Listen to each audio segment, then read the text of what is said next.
They report back to this committee when they get that, so we can have it in a public format, please. Yes, and have you submitted information to support that claim? That you won't have to pay it back?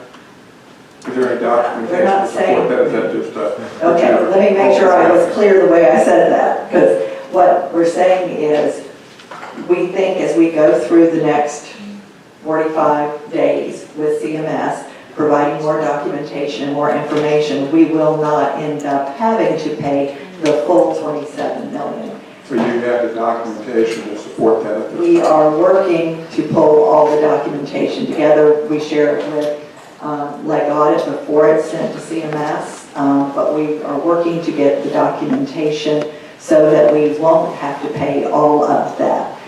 But the documentation that has been sent thus far, my understanding is they have it, Leg Audit has it, and as we get additional documentation, it will continue to go.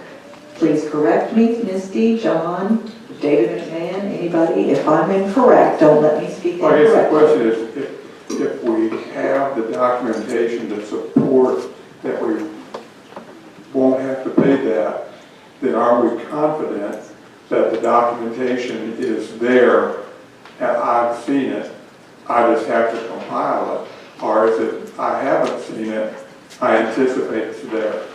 So right now, we are providing that documentation back to CMS and they are reviewing it. Some of those things have already been provided to them, and I can get a specific list of what's been provided to them. Many of those did not have any question costs.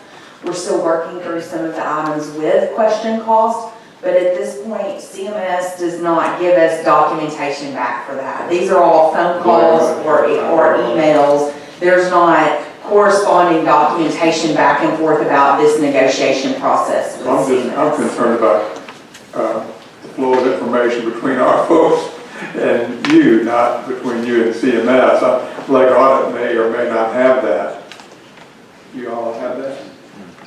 We can certainly provide that to Legislative Audit. When we met with them on the 15th, we told them that we were having these ongoing phone calls with CMS and that we did offer to do a phone call with Legislative Audit and with CMS if they would like to have that conversation. I think the way that we left it was that they would not want to do that, but certainly they could ask us for that at this point. Well, I guess my question is still the same point.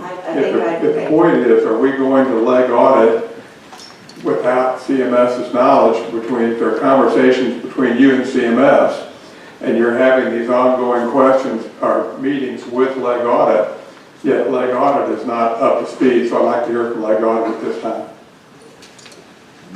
I'm guessing what documentation you may have provided to CMS. Was that just the case files, specific case files that supported the question cost, or what sort of documentation?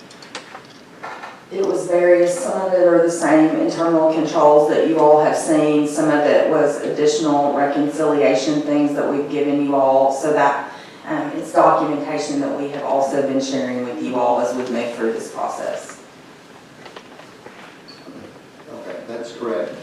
But we haven't seen any evidence so far that the amounts of question costs are going to be reduced.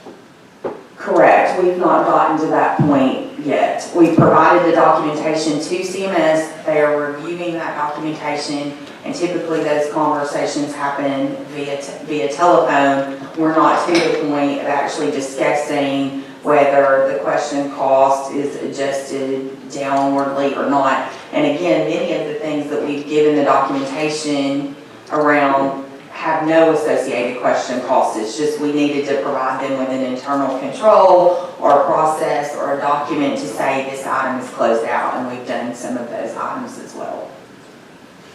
Okay, thank you. I'm going to move on down. I think 73. Senator, did you have a question? Yeah, go ahead.